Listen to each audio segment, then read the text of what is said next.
बहुत समय पहले की बात है। चंदनपुर का राजा बड़ा प्रतापी था। दूर दूर तक उसकी समृद्धि की चर्चाएं होती थी। उसके महल में हर एक सुख सुविधा की वस्तु उपलब्ध थी, पर फिर भी अंदर से उसका मन अशांत रहता था। बहुत से विद्वानों से मिला, किसी से कोई हल प्राप्त नहीं हुआ। उसे शांति नहीं मिली। एक दिन भेष बदलकर राजा अपने राज्य की सैर पर निकला। घूमते घूमते वह एक खेत के निकट से गुजरा, तभी उसकी नज़र एक किसान पर पड़ी। किसान ने फटे पुराने वस्त्र धारण कर रखे थे और वह पेड़ की छांव में बैठकर भोजन कर रहा था। किसान के वस्त्र देख राजा के मन में आया कि वह किसान को कुछ स्वर्ण मुद्राएं दे दे ताकि उसके जीवन में कुछ खुशियां आ पाए। राजा किसान के सम्मुख जाकर बोला, मैं एक राहगीर हूँ, मुझे तुम्हारे खेत पर ये 4 स्वर्ण मुद्राएं गिरी मिली। चूंकि यह खेत तुम्हारा है इसलिए ये मुद्राएं तुम ही रख लो। किसान, ना सेठ जी, ये मुद्राएं मेरी नहीं हैं, इसे आप ही रखें या किसी और को दान कर दें, मुझे इनकी कोई आवश्यकता नहीं। किसान की यह प्रतिक्रिया राजा को बड़ी अजीब लगी। वह बोला, धन की आवश्यकता किसे नहीं होती, भला आप लक्ष्मी को ना कैसे कर सकते हैं। सेठ जी, मैं रोज 4 आने कमा लेता हूँ और उतने में ही प्रसन्न रहता हूँ। किसान बोला, क्या आप सिर्फ 4 आने की कमाई करते हैं और उतने में ही प्रसन्न रहते हैं, ये कैसे संभव है? राजा ने अचरज से पूछा। सेठ जी, किसान बोला, प्रसन्नता इस बात पर निर्भर नहीं करती कि आप कितना कमाते हैं या आपके पास कितना धन है। प्रसन्नता उस धन के प्रयोग पर निर्भर करती है।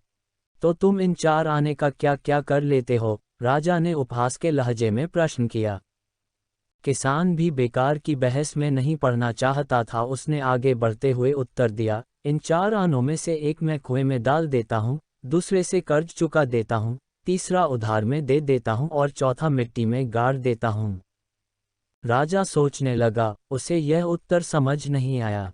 वह किसान से इसका अर्थ पूछना चाहता था, पर वो जा चुका था। राजा ने अगले दिन ही सभा बुलाई और पूरे दरबार में कल की घटना कह सुनाई और सबसे किसान के उस कथन का अर्थ पूछने लगा। दरबारियों ने अपने अपने तर्क पेश किए पर कोई भी राजा को संतुष्ट नहीं कर पाया। अंत में किसान को ही दरबार में बुलाने का निर्णय लिया गया। बहुत खोजबीन के बाद किसान मिला और उसे कल की सभा में प्रस्तुत होने का निर्देश दिया गया। राजा ने किसान को उस दिन अपने भेष बदलकर भ्रमण करने के बारे में बताया और सम्मानपूर्वक दरबार में बैठाया। मैं तुम्हारे उत्तर से प्रभावित हूँ और तुम्हारे 4 आने का हिसाब जानना चाहता हूँ। बताओ, तुम अपने कमाए 4 आने किस तरह खर्च करते हो जो तुम इतना प्रसन्न और संतुष्ट रह पाते हो? राजा ने प्रश्न किया। किसान बोला, हुजूर, जैसा कि मैंने बताया था, मैं 1 आना कुएं में डाल देता हूँ, यानी अपने परिवार के भरण पोषण में लगा देता हूँ। दूसरे से मैं कर्ज चुकता हूँ, यानी इसे मैं अपने वृद्ध माँ बाप की सेवा में लगा देता हूँ। तीसरा मैं उधार दे देता हूँ, यानी अपने बच्चों की शिक्षा दीक्षा में लगा देता हूँ। और चौथा मैं मिट्टी में गाड़ देता हूँ, यानी मैं 1 पैसे की बचत कर लेता हूँ ताकि समय आने पर मुझे किसी से मांगना ना पड़े और मैं इसे धार्मिक, सामाजिक या अन्य आवश्यक कार्यों में लगा सकूं। राजा को अब किसान की बात समझ आ चुकी थी।